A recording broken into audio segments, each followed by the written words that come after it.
मित्रांनो, आज आपण बोलणार आहोत 3 नंबर बद्दल. न्यूमरोलॉजीमध्ये काही नंबर असे आहेत जे पॉझिटिव्ह आहेत आणि त्यांचं खूप महत्त्व आहे. म्हणजे पॉझिटिव्ह आणि निगेटिव्ह असे दोन्ही नंबर असतात आपल्याकडे. आपल्याला फक्त पॉझिटिव्ह घ्यायचं असतं, पण आपण नेहमी काय करतो, पॉझिटिव्ह सोडतो आणि निगेटिव्ह घेतो. तर हा जो नंबर आहे 3 नंबर, हा गुरुच्या प्रभावाखाली येतो. 3 नंबर खूप लकी आहे. म्हणजे ज्यांचा नंबर 3 आहे, म्हणजे ज्यांचा जन्म 3 तारखेला झालेला आहे, 12 तारखेला झालेला आहे, 21 तारखेला झालेला आहे किंवा 30 तारखेला झालेला आहे, त्यांचा सगळ्यांचा मूलांक येतो 3. तर 3 हा गुरुग्रहाच्या प्रभावाखाली येतो. आणि गुरुग्रह म्हणजे आपल्याला प्रत्येकाला माहितीच असेल, तर खूप पॉझिटिव्ह व्हायब्रेशन गुरुग्रहामुळे आपल्याला मिळतात.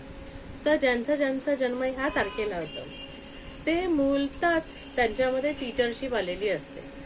कारण हा गुरुग्रह आहेच, त्याची जी खासियत बोलू शकतो आपण ती आहे की तो एक चांगला टीचरशिप त्याच्याशी कनेक्ट होतो. सो जेव्हा 3 नंबरची लोक असतात त्यांच्यासाठी सगळ्यात जन प्रोफेशन कुठलं असेल तर टीचिंगचं, कन्सल्टन्सीचं, ऑकल्ट सायन्सचं आणि बाकी जे प्रोफेशन्स वगैरे असतात तर ते छान आहेत ह्याच्यासाठी. तर तुम्ही जेव्हा 3 नंबरचा विचार करता तर 3 नंबरची जी लोक असतात ती मूलतः जी ज्ञानी लोक असतात ना, म्हणजे ज्यांचं ज्ञान जन्मापासूनच त्यांच्या बरोबर असतं, इवन पास्ट लाईफ पासूनच त्यांच्याबरोबर असतं असंही आपण बोलू शकतो. तर ही लोक मूळतः ज्ञानी असतात, हुशार असतात, दुसऱ्याला समजून घेणारी असतात.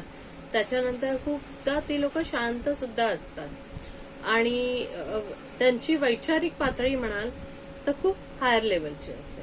पण कधी कधी काय होतं माहितीये, हा मूळता जरी लकी नंबर असला तरी काही जणांमध्ये 3 नंबर हा 2दा येतो, लोशो ग्रिड प्रमाणे 2दा येतो किंवा मग 3दा येतो. मग मात्र तीच पॉझिटिव्ह जे नंबर आहेत ते थोडेफार निगेटिव्ह मध्ये कन्वर्ट व्हायला लागतात. कारण प्रमाणापेक्षा एखादी गोष्ट जर एखाद्याकडे असेल तर ती कधी पॉझिटिव्ह नसते. जेवढी हवी तेवढीच हवी. त्याच्यापेक्षा जास्त असेल तर हानिकारक आहे, त्याच्यापेक्षा कमी असेल तर आणखीन हानिकारक आहे.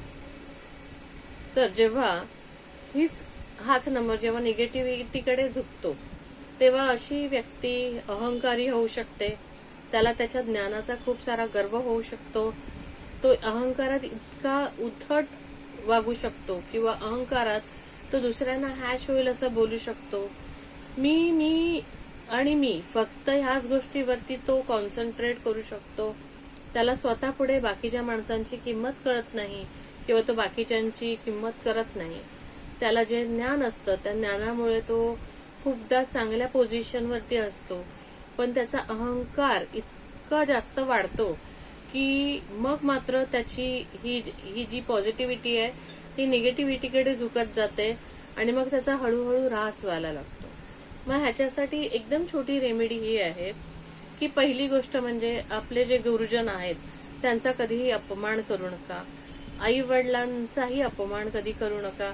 दुसरं म्हणजे केशर तिलक किंवा हल्दी तिलक नेहमी स्वतःच्या थर्ड आयच्या जागी म्हणजे इथे लावत जा. ह्या छोट्या रेमेडीज आहेत पण ह्या फार वर्क करतात. तर 3 नंबरने नेहमी लक्षात ठेवायचं की नेहमी डाऊन टू अर्थ राहायचं.